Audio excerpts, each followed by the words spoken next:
In a supposedly advanced and civilized society such as contemporary Australia, how is it possible for a faulty, defective and unsafe truck to have escaped investigation by the authorities on 3 separate occasions?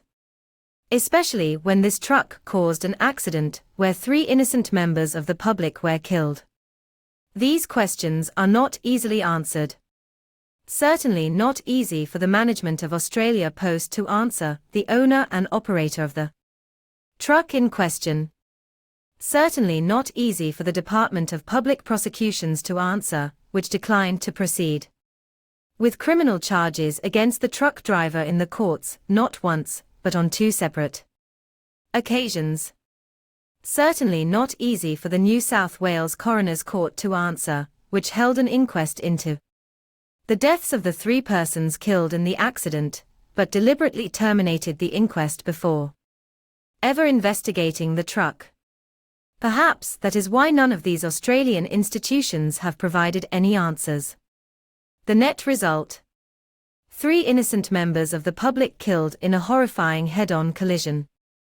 1 truck driver scapegoated, financially ruined and harassed by the owner of the truck until he attempted suicide. The whole matter swept under the carpet, so that Australia Post can continue its business as usual. This is the way that the Australian criminal justice system operates. And if you are familiar with the Port Arthur massacre and Martin Bryant, you may recognize some startling similarities between these 2 events.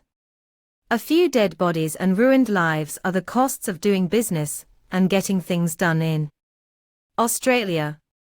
For a detailed description and analysis of this tragic event, and the corrupt cover-up which followed, please refer to the following website. Faulty and defective truck kills 3 innocent members of the public. 3,000 workers injured while on duty at Australia Post and on workers' compensation. Meanwhile, Australia Post pays $90 million Australian dollars per year in executive bonuses. Australia Post should be held accountable for its criminal negligence. An unsafe, defective truck killed 3 people and has never been investigated. Australian legal institutions such as the Department of Public Prosecutions and the Coroner's Court are not serving justice and not serving the public interest.